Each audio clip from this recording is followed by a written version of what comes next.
What happens to people that focus on their role in life as their identity? When that role shifts into something else? And what do we do with our identity and who we are and our sense of self and finding purpose when things change? Today my guest is Dr. Haley Perlus. Since she was 12 years old, she aspired toward a career in sports psychology and was a junior world champion athlete. Since earning her Ph.D. at 28 years old, she became a professor and a well-known public speaker and consultant to national teams and scholarship athletes, and of course, an author and an appointed industry leader. Dr. Haley Perlus combines her first-hand experience with advanced academic expertise, where she holds a Ph.D. in sports psychology along certifications in coaching, fitness, and nutrition. Her impact has reached elite organizations including Marriott Hotels, Thrive Magazine, NASA, and more. And today she's going to talk about identity and a lot of really excellent mindset approaches. She's very positive, and I do believe that you are going to have a great time listening to this episode and learning from her. All right, let's get to the interview.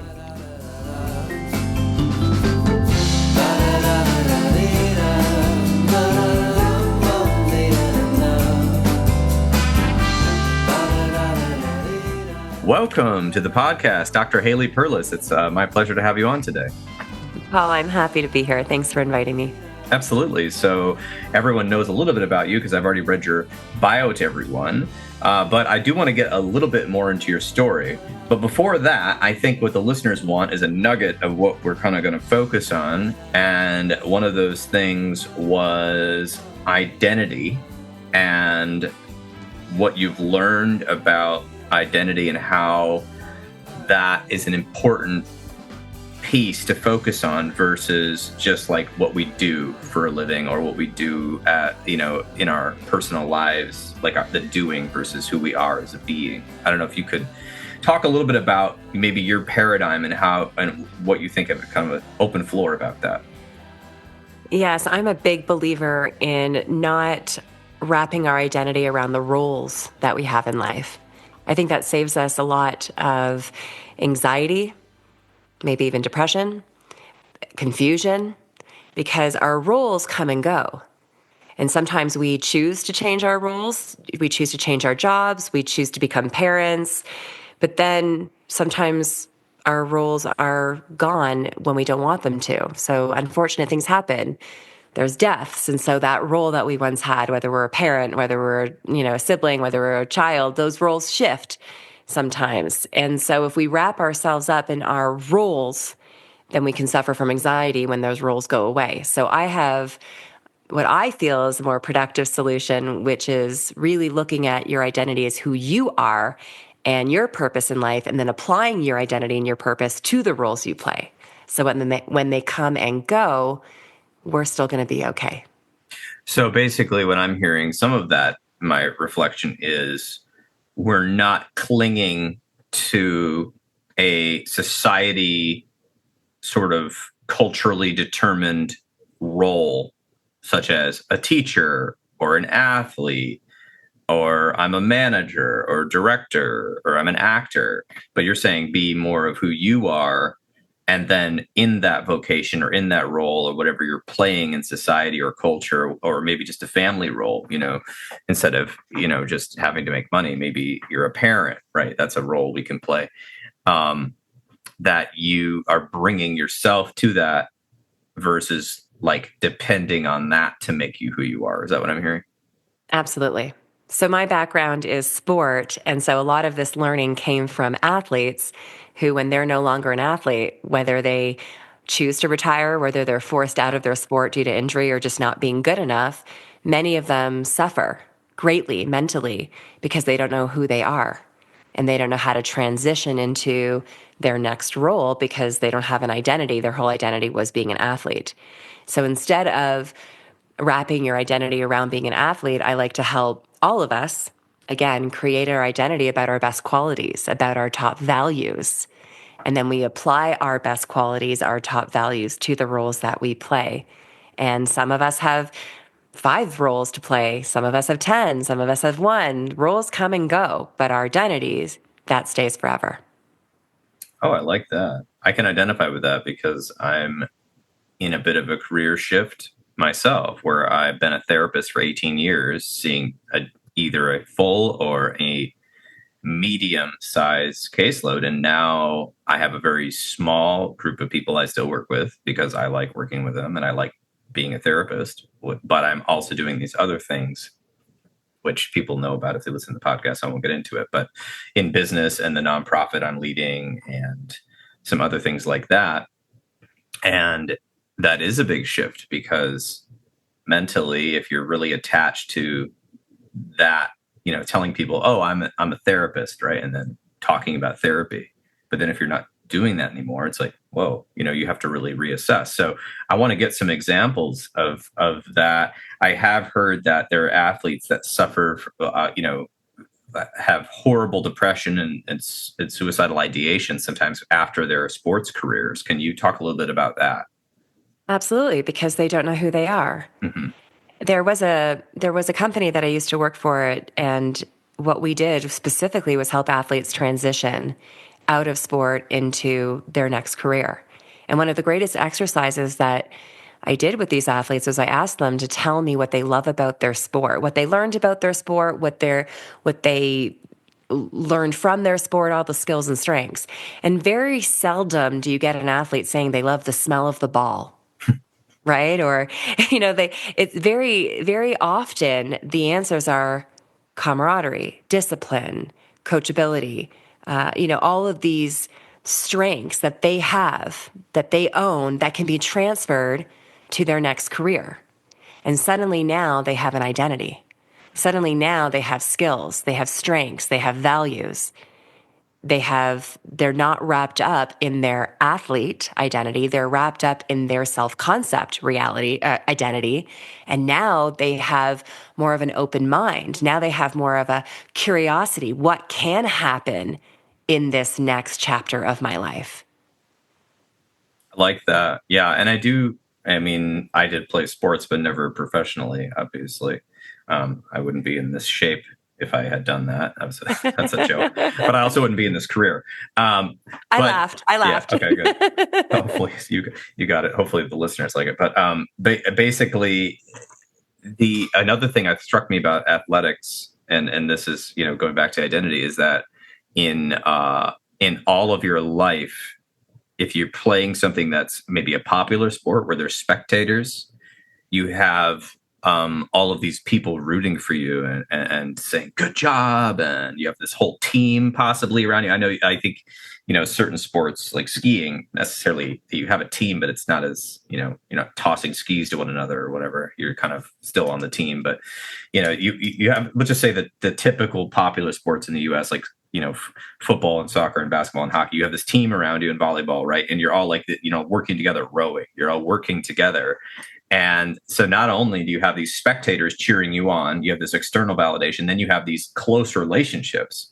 So I can imagine if you then, for some reason you go to college and you're like, oh, well, I don't have time to be on sports teams anymore. Or you you become a pro and then you retire. All of a sudden, not only are a lot of the encouragers gone, and then you have coaches, you have tons of coaches who are always got your back, like a mentor. The coach is gone. The fans are gone. Maybe your parents, hopefully, if you have them, are still like, good job. We remember you back in the day when you were good at sports. And then, of course, you've got, all of your teammates, like a diaspora of dispersed somewhere else. And so, I could imagine that being a massive crisis. We see that with college students when they leave the dorms. They lose all this kind of built-in friendship, and they go through a crisis. Like, who's my friends? Where are my boundaries? Who am I supposed to hang out with? How do I find people?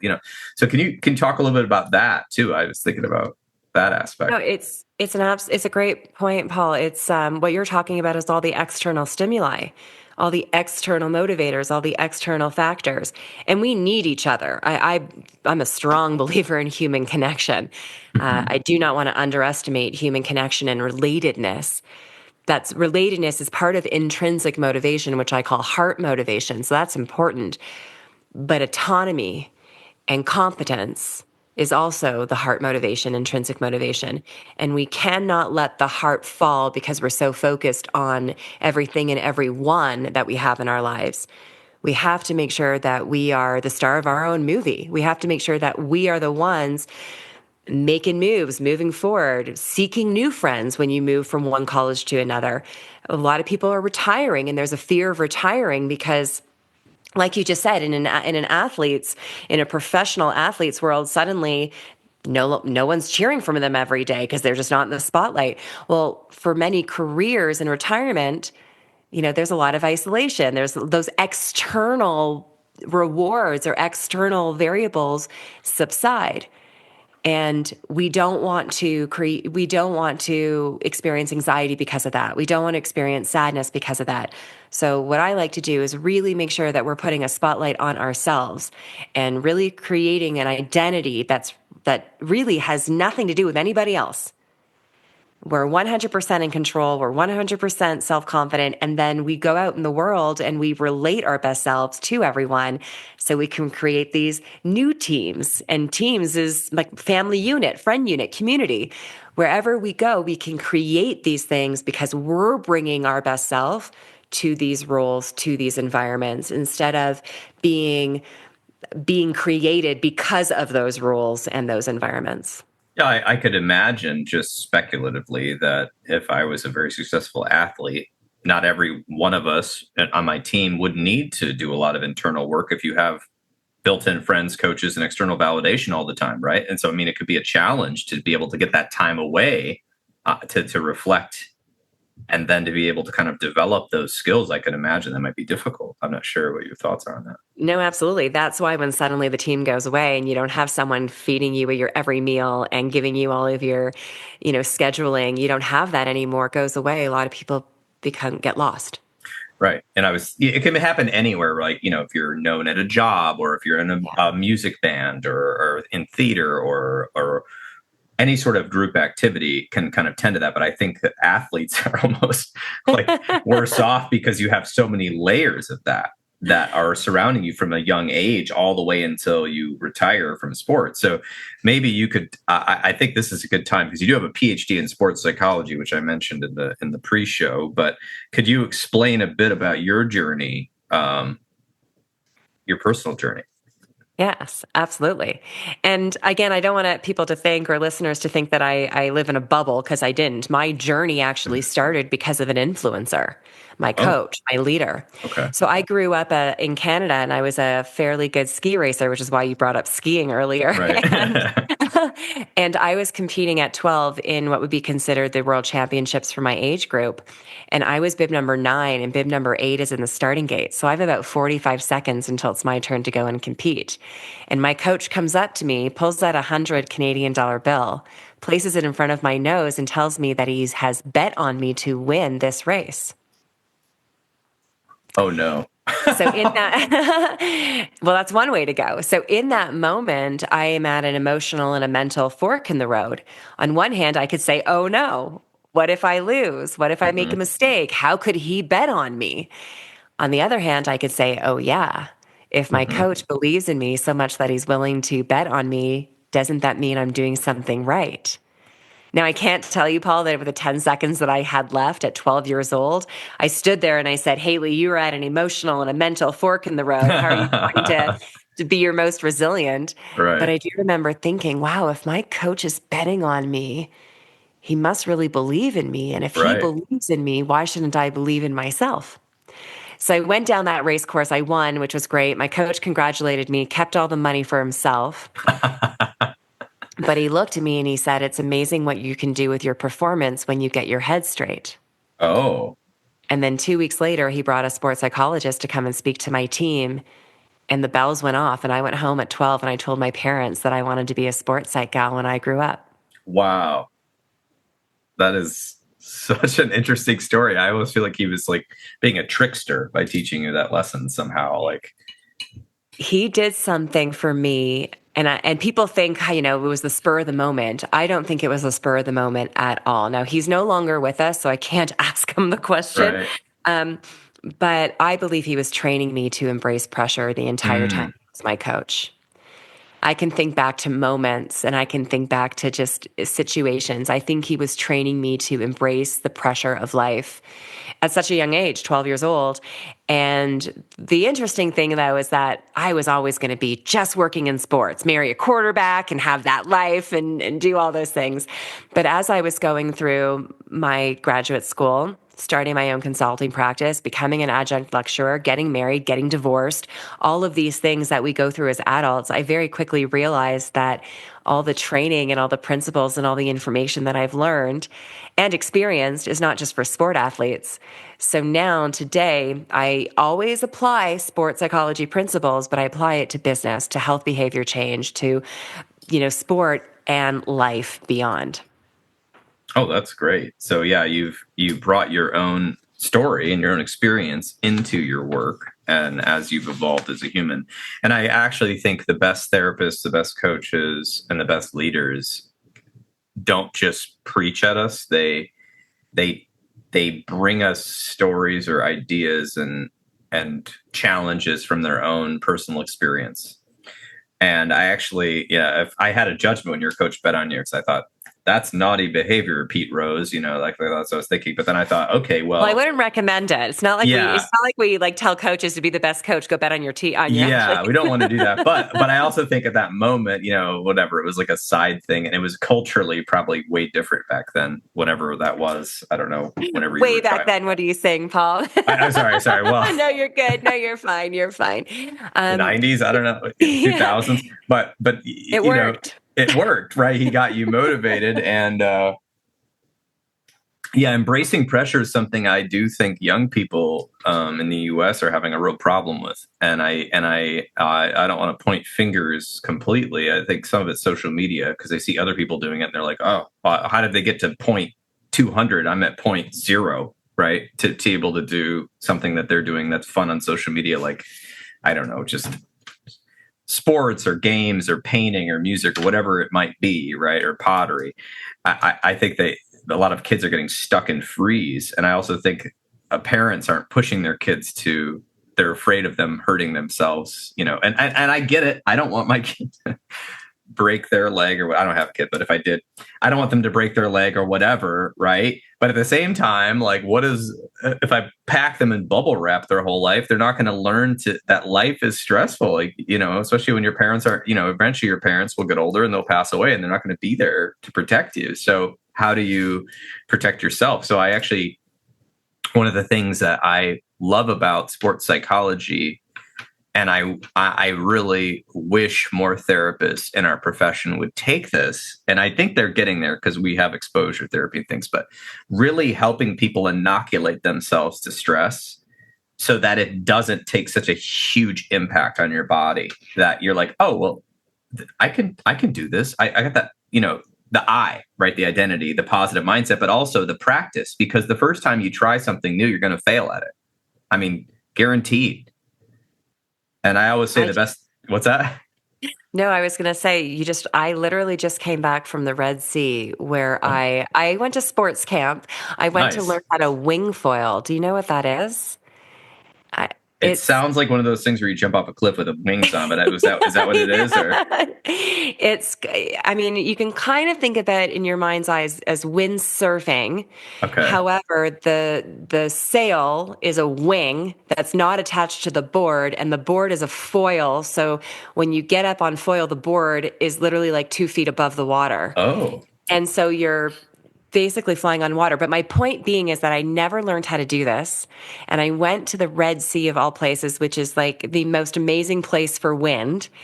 And I was learning something new, and everyone, I went with 2 of my girlfriends, but everyone else, we were 28 people. They were all, not experts, but some were experts, but definitely like they've been doing this for years. And I was extremely humbled, learning something new, embracing the pressure, but not to the extent where I was discouraged. And that, I think, is the trick there. So I was looking around, and when you talked about social media, you talked about kids and even adults too. I was looking around. Thank goodness I'm a sports psychology expert so I can engage in the good training.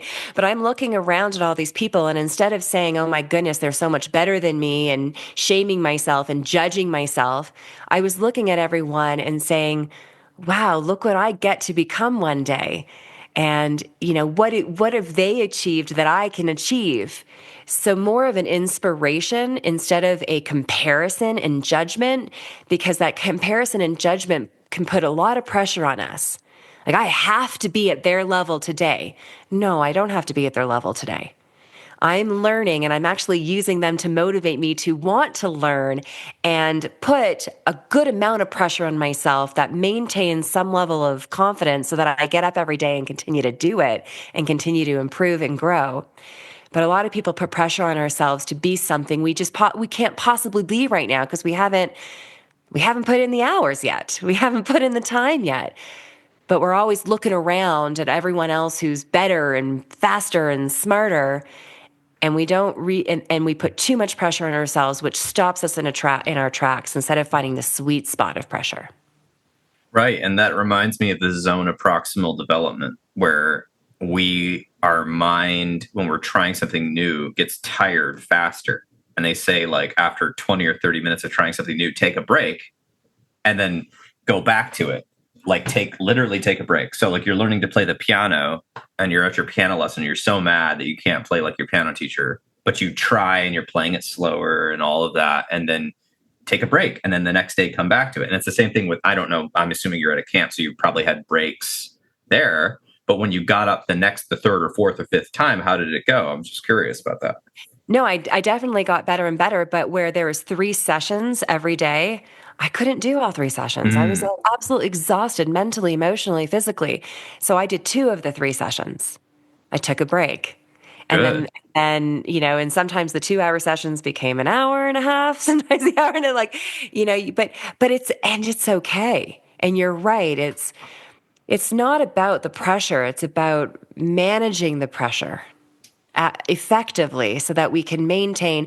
See, in my world, in the world of performance, in my humble opinion, the difference between arousal and anxiety, or nervousness and anxiety, or pressure and anxiety, good pressure, is confidence. As soon as we start to really doubt ourselves, like truly, like the doubt is now in the driver's seat. I think doubt's a normal thing we all have, but if it's leading us, then we're hitting the anxiety, fear, worry, frustration, anger. But when we're feeling confident, we can still be pushing ourselves. This is going to be challenging, but I know I have, like you said in the piano, I know I have 10 more minutes in me, and then I'll take a break. Yes. So we have to just manage it right. We have to have, and I'm not saying realistic expectations. I don't even want to go there, because if you're learning something new, you don't know what the expectations should or should not be. But just to maintain a level of confidence, and then you earn more confidence as you go, you can take on more pressure, more stress. Right. And it starts with the mindset that you started with, which is, I get to be a part of this. I'm learning to do this thing I've never done. And I'm wishing, we'll get back to what you're doing for people, but I'm wishing for the children out there and the teenagers, it's like, you get to try to do whatever it is, paint, dance, sing, whatever. But remember that all of these videos you're watching and pictures and performances you're seeing are people that have put in hundreds or thousands of hours of painfully doing it wrong. And like, think about from your age when you started sport young, is what I was reading. Mm-hmm. And so in a way that possibly gave you a little bit of an advantage over somebody who started later, but not necessarily, because the mindset, you might have had maybe the moves memorized or whatever, but the mindset is so key. And you see that in that's what I always hear people say, is like, in sports, the mindset is really what it is. Like, if the golfer had a bad weekend domestically with his, whoever he's hanging out with or she is hanging out with, then their golf game is off. Yep. I don't need to bring up the famous example of that. Something about a tiger, but anyway. But let me, yeah. and it's funny that and it's funny because I'll bring up Lindsey Vonn, who, Yes. because you mentioned Tiger too, but Lindsey Vonn is actually a perfect example of what you just talked about, the mindset. So Lindsey Vonn is in her 40s now, and she is, after 5.5, 6 years of retirement, she's now come back to the sport of ski racing. Oh. With a knee replacement. I don't know any athlete who's retired, had a knee replacement, and then come back to her sport. And in the first year of her competing, she got a silver in one of the World Cups. And, and to listen to her, she is mentally sound. And she's competing against people who weren't even born when she started racing World Cup. I mean, she is double their age. And the physical body takes a toll, and she's gone through so many injuries, but her mindset gives her an advantage. Our mindsets, we cannot underestimate the power of our minds. It's true. So I told you I was going to ask you more questions, but I have a really dumb example of this. So I'm not like a bowling person, okay? But identity, I'm a guy who sometimes goes bowling. And I think it's hilarious to go bowling because when I was younger, my mom needed to do something with me in the summertime. So she put me in this bowling league, and I had never bowled. And I was like 11 years old. And I was literally like a babysitter for like 3 hours, 4 days a week. I was there from like 1 to 4 bowling with these people that were really good at bowling. And then like by the end of the summer, I got really good at it. And I was getting like all these strikes in bowling, like, 160 or something. And so but then I wasn't into it. I was like, that was fun, but like, I want to go back to swimming and playing piano and all the things I like to do. I went back to that and I was like, well, that was cool, but like, it's not my culture. If you've seen The Big Lebowski, it was kind of like that, except there were some teenagers but the adults were kind of like that. So not my scene. But later in life, people occasionally say, do you want to go bowling for entertainment during college or after college? It just, I don't think anyone's really that I know is actually good at it. And I'm not either. But what I notice is I do this experiment with myself where if I really focus and tell myself, you're going to bowl a really good game, and you're going to focus, and you're going to make sure that you remember to do the stuff they taught you when you were 11 years old, and you aim it this way and you twist the ball this way, right? When you release and you relax, you're going to beat everybody. And when I do that mindset, I kick everyone's butt. But when I don't, when I just show up, I showed up with my friends one time and they're playing a game like, oh, you're here. Oh no, you're going to rest on your, trophy you won when you were 12. And I was just like, yeah, I'm going to beat you. But I didn't have the mindset. Like I was just kind of goofing off. I was horrible. I bowled like a 60, something like it's like it is your mind. And bowling is, of course, not as I'm going to get angry emails from bowlers, but it's not as physically demanding. It's not as physically demanding as other sports and like what you did. It's not. But it is mentally. I really think it is mental. So I experimented with myself. So if I do that using that mindset, I can bowl well. And it's nothing. And I don't know what the difference is besides I'm thinking differently. You have intention. That's the difference. Intention. You're showing up. You're showing up with intention, and that's a really powerful psychological tool. I think it's a skill set to show up with intention, because when you have intention, and I'm not saying goals per se, because I don't know that you had a goal to score. Yeah. But you had an intention to zone in on specific techniques and tactics that you have learned. You had an intention to perform, and therefore you did. Instead of just saying, I'm just here, but I'm not here with any intention. I like that. Very good. So let's talk more about you and what you do now, because you've obviously had, career, in sport and then sports psychology, and now basically you're doing a lot of different things from what I read.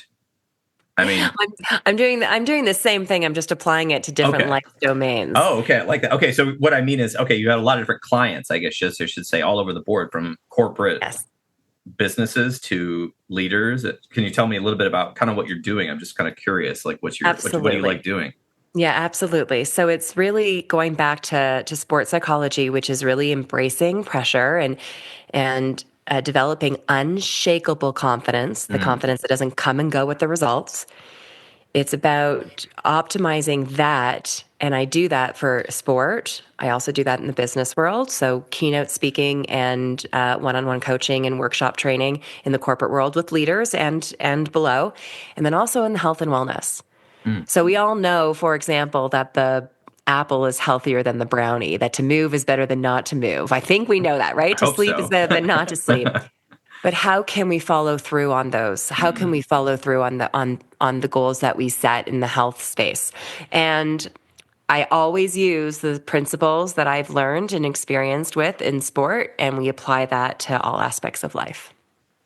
Excellent. So yeah, I was talking to you a little bit off camera about kind of like the bottom up of using the experience of performance to help people be able to perform what they have in mind versus a lot of people take the approach of this is what I have in my mind and I'm so frustrated that I can't get it done. And they're kind of like beating the same drum.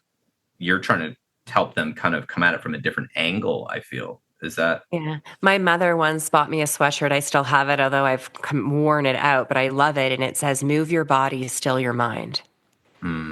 And I believe that we earn confidence. I don't believe we're given anything. I believe we earn our confidence. Babies learn that all the time when they're trying to walk, right? They fall down, they get back up, they earn the right to then go from crawl to walk to all the other things. So I'm a big believer in talking about behaviors, things that we can do, which is essentially performance. And then we find a performance. You master that performance, you earn confidence. We step it up. We embrace the pressure. We stepped up to the next level, to the next level. And when it comes to the mind, move your body, still the mind. My personal mantra in my practice is to think less, more strategically. So even with you and your bowling, you showed up and you had a strategic thought of,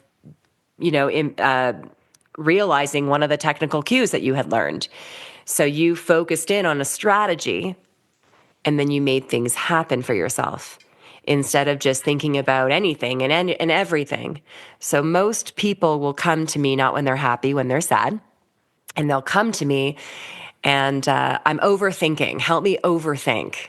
Help me stop overthinking. Right.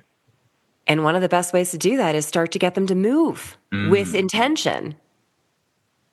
And then they stop thinking because now they're preoccupied and they're thinking more strategically, and then they're building confidence, and then they're like wanting more. So now they start to embrace the pressure, and then they get to realize their true potential. I love that. Yeah, I think I have lots of reflections on what you just said, because there was Dr. Dan Siegel, who's a Ph.D. psychologist at UCLA. He had this saying that the mind can't mind the mind. And I know it sounds weird, but like what he was trying to say was like, if you're overthinking or if you're in a hole, you can't just like use the same process to get out of it. So he was kind of talking about these realms of life that basically you almost have to like wrestle yourself to get out of that position. And most of our positions, what I mean by that is the stuck position on the computer or on the phone, just like passively consuming content or just randomly thinking about all the problems that you have, right? That's going to disturb your performance in anything you're doing, right? Including eating. You're still on yourself. And we've all had those days. We've all had those poetic days where we're like running late and we're like, I'm going to speed into my car and I'm going to hurry up. And then you spill your coffee all over your white shirt. Like I've done that literally, like a stereotype in a movie.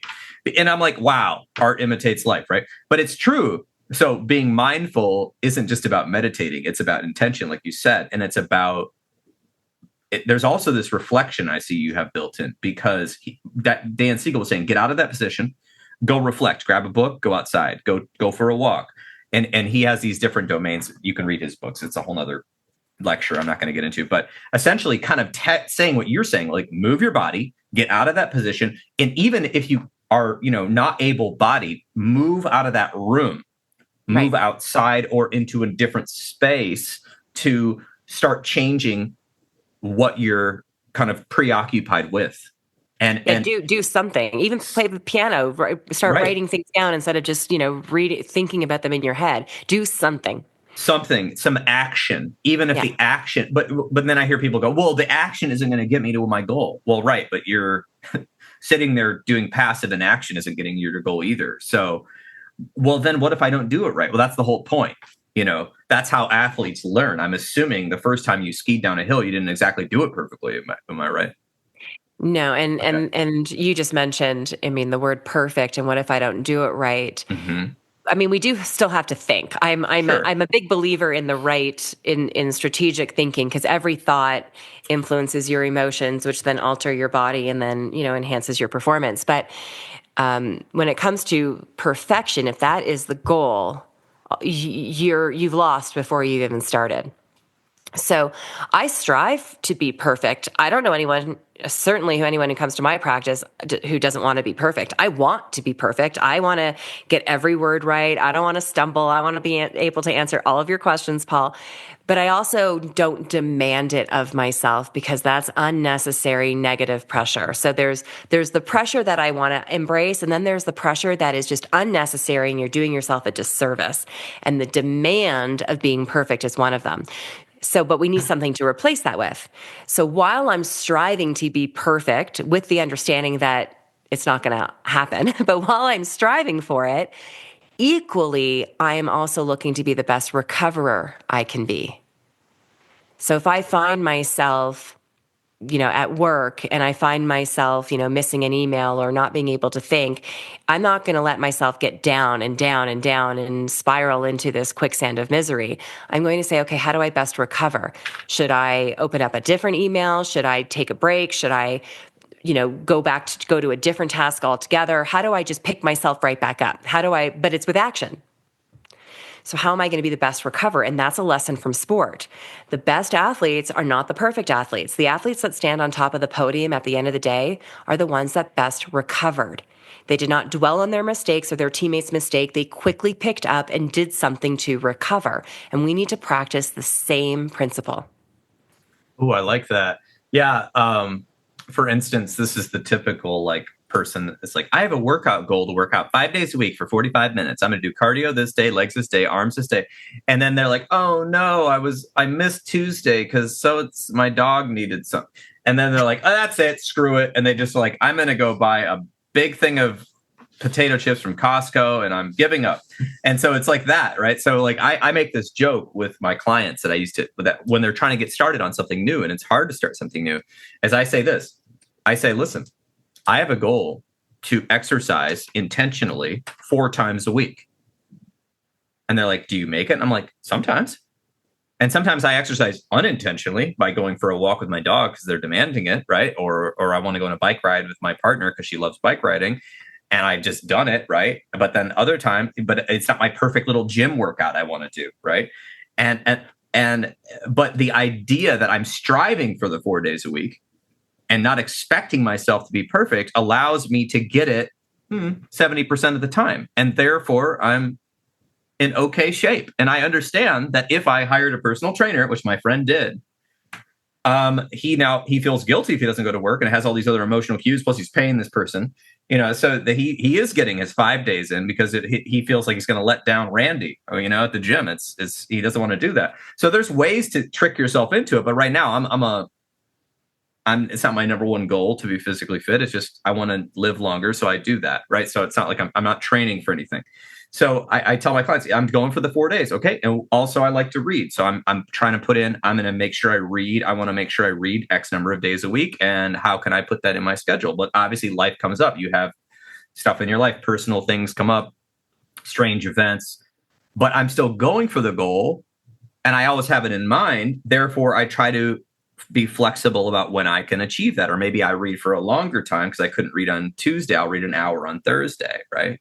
Or if I problem solve further, okay, I didn't get my exercise in. What if I download the audiobook and go for a long 2 or 3 mile walk, right? So being flexible in our thinking and watching our habits is what I'm kind of hearing some of this is, but then also action taking, which I think is tough in our society that wants us to be passive consumers of terrible food, mid-level television, and social media. I don't know. That I feel like that's what's being sold to us. I'm not sure if you're... I 100% agree with that. And there are with that, then I sometimes think we set the wrong goals. So we might be setting a goal to exercise, but the thing that's getting in our way is the television addiction. Mm-hmm. So you're never going to achieve your goal of exercise because you have a television addiction. So what you need to do is set a goal around breaking that obstacle of television watching. Forget about exercise for a second. We'll get there, but we first have to tackle the obstacle. The obstacle is to take the title of Ryan Holiday's book. The obstacle is the way. We have to look at the obstacle. I don't think this is what his book actually is focused on, but the obstacle is what I want to focus on. So when people come to me and saying, I want to exercise, you have good intentions. You can do it, but you're focusing on the wrong thing. We actually have to focus on breaking the habit of the television watching so that you can then go and exercise. Right. And then the other thing that I was going to mention, what you were talking about, is your intentions of working out 4 times a week. And sometimes it'll look like this and other times it'll look like that. And if you missed it here, you'll make up for it there. What you're doing is something that I strongly believe, which is giving yourself some grace, never letting yourself off the hook. Because we give ourselves too much grace. And like you said, it's Wednesday. Well, this week's ruined. I'll just go and do whatever I want. And then I'll start again on Monday. We all know that. Everyone's laughing right now because they've been there. So giving yourself some grace, absolutely. Things happen. We're not about demanding perfection. And never let yourself off the hook. Do something with something will always be better than nothing. Love that. Yes, it's so true. It's so true. And I love that you're thinking about the television addiction. You're right. If you have an obstacle to cure, how are you supposed to, it's the same thing. If you go to your doctor and you have the bad kind of cholesterol, I think it's called, I don't remember which one it is, but like you're eating I don't want to be sued. You're eating chicken sandwiches that are fried in deep fat oil, that has a big line everywhere I go. I've never had it in my life, actually. But if you're eating that every day and then you go to your doctor and they're like, hey, you gotta get your cholesterol down. You're like, I know, I'll just eat chicken sandwiches and then go to the gym. Like, no, the doctor's going to say you need to eat 1 chicken sandwich a week, not 10, and not those waffle fries or whatever they give you. And you have an obstacle to cure. And so then what's the alternative? If you don't do that, then we're going to have to put a stent in your heart and put you on statins, and then your CoQ10's off. So it's like, it's the same thing. I always tell people, like, what you're doing with your body when you're not paying attention still counts. So, ooh, I love that. So like, I used to go to yoga. I was a big yoga person. Right now in my life, I don't have as much. I'm not allotting enough time. That's an excuse. I'm not allotting enough time to go to yoga. So I'm stretching at home and I'm doing some stuff, whatever. But I loved yoga class. But I had this observation that I was always doing yoga. And I don't mean that in the stupid, cheesy way. Like, we're all doing yoga. Like, I get that. No, I'm saying I'm doing yoga. It's the bad kind of yoga. I'm in my chair, looking at my computer, locking up my shoulders and leaning forward on my pelvis, which is bad yoga. It is making you hyperkyphotic. It is causing your skin tissues and fascia to lock up.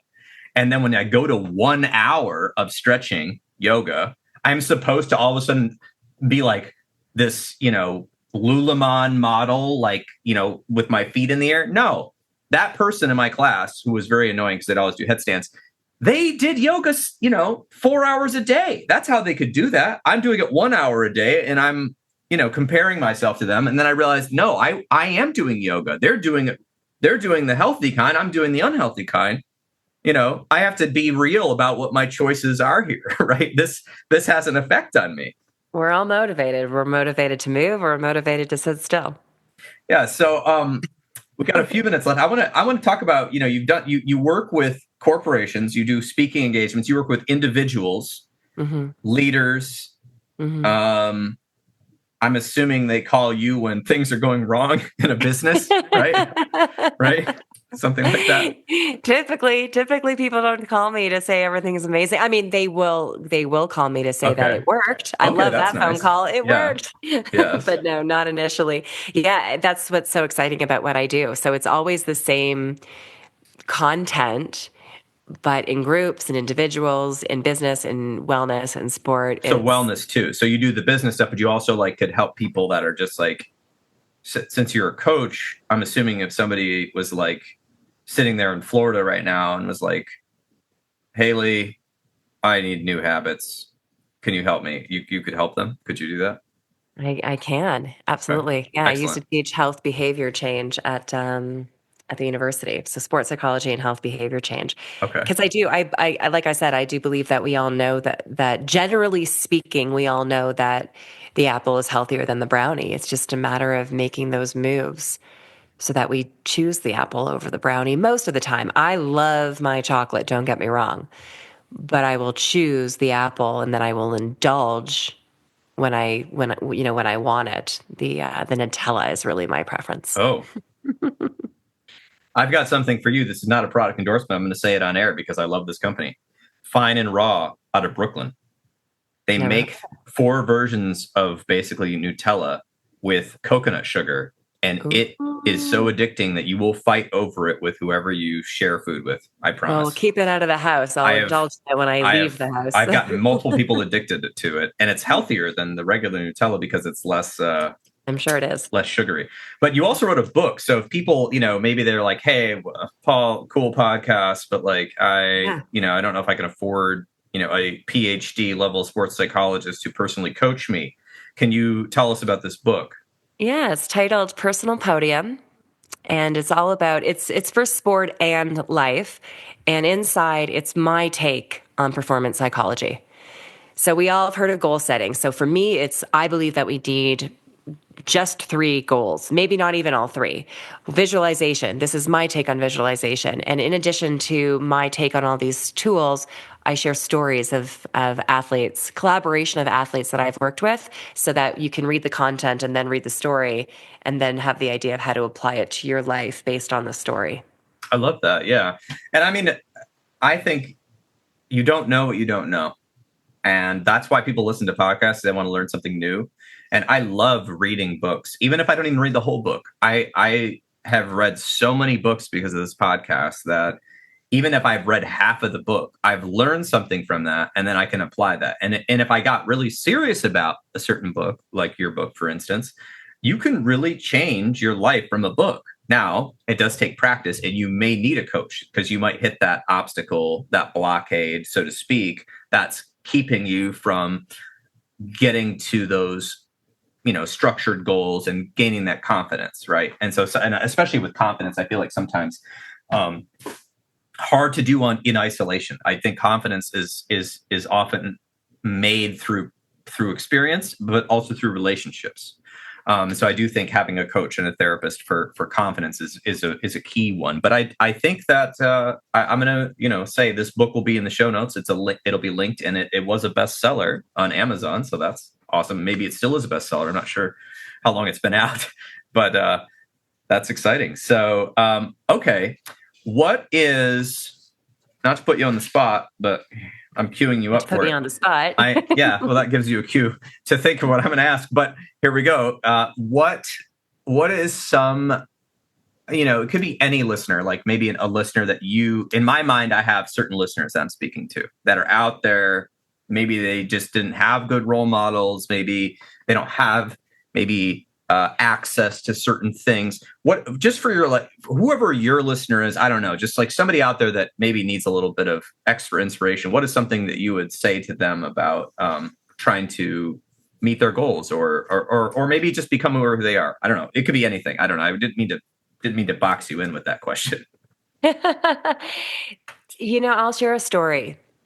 And I think a lot of us are sometimes afraid I said people come to me when they're sad, but there are people who are afraid to feel into their sadness because they're afraid of getting trapped in there. And I remember when I got divorced, so this is life skill. I remember when I got divorced, it hit me hard. It was a very long relationship. And I'll never forget, my father came up to me and looked at me and said, "Cry so that you can then get up." Because I was trying just to get up. Just trying to get up, but I hadn't really cried, like really, really, really like, and so I was doing it a little bit, but so he said, cry so that you can then get up. And whether it's an athlete or a business person or a health enthusiast coming to my practice, again, obviously they're not coming because they're doing great. They're coming to me because they don't want to feel the pain that they're feeling. And the first thing I actually do is help them to feel the pain that they're feeling. I want you to be upset. If you weren't upset about this failure, whatever the failure or loss is, then I'd wonder why you were utilizing so many resources and putting forth so much time and energy into it. Be sad. And then let's figure out how to decrease the probability that it'll happen again. And let's see how we can actually, get back up and become stronger for it. But there's a moment, everyone says that we need to learn from our mistakes. 100% agree. But while you're going through it, it's sucky, and it's okay for it to be sucky. So feel it, be sad, so that you can then get up and learn from it and move forward. I love that. That's very sage advice. And I think that is something in our culture we'd like to avoid. And so I think that I'm hoping people hear that and resonate with that. And they can get connected with you if they want, or just learn about you from your websites and all of your media and your book. So I will have all those notes in the show notes. And I really appreciate your time, Dr. Haley. I've really learned a lot already from you and in this short conversation. Thanks, Paul. Happy to be here. Thank you.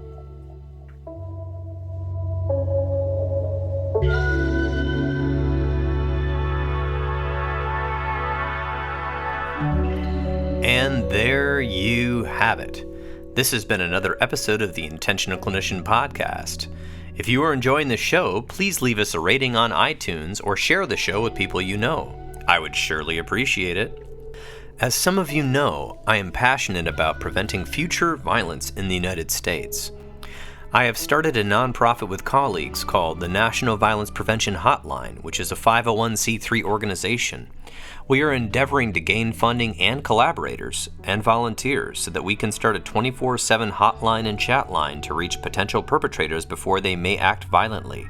It is a bold effort to curb violence and save innocent lives by working to connect with potential offenders while they are in the planning stages of violence, help to de-escalate them, and provide resources so that they can get appropriate professional help. The National Violence Prevention Hotline is looking to open up a conversation about violence in society, the causes, and the solutions. You can learn more by visiting our website at violencepreventionhotline.org. You can get involved by writing your congressperson from our website, sharing it with your network, or even donating to the cause. If you are looking for an EMDR International Association consultant, I am a consultant and I can help provide 20 hours that you need to become EMDRIA certified. Just check out the show notes and send me a message and see if we're a good fit to work together. If you are in need of counseling, do not hesitate to make an appointment with a local counselor in your area. You can also make an appointment with the excellent clinicians at Health for Life Counseling in Grand Rapids as part of the Trauma Informed Counseling Center of Grand Rapids by visiting www.healthforlifegr.com. And if you are in the state of Michigan, you can also schedule a telehealth appointment. The recording you just listened to consists of the personal opinions of Paul Krauss and his guest, and while these are based upon the literature they have read and the experience in their respective fields, the information on this podcast should not be viewed or thought of as the definitive opinion on any subject. Listening to this podcast is not a substitute for treatment. If you're in a crisis, please call 911 or the National Crisis Line at 988. Support your local bookstore by shopping at bookshop.org. That's www.bookshop.org. It donates a percentage of sales to local bookstores all across the United States, which I think gives character to our cities and a place to hang out and a place to explore. You can order from the comfort of your own home online while supporting businesses near you. If you are a therapist and you are not involved in your local counseling or therapist or social work organization, please get involved to at least pay dues so that we can have lobbyists help keep mental health care accessible at the government level, and also expanding into schools and other places that need it. And also, if you didn't know, counseling organizations and professional organizations are working to keep us from becoming gig workers for a lot of large corporations who are coming in and trying to buy up local counseling agencies or basically pay you what they pay for people to deliver food to your house. So, get involved. Until next time on The Intentional Clinician, I wish you all a safe and peaceful week.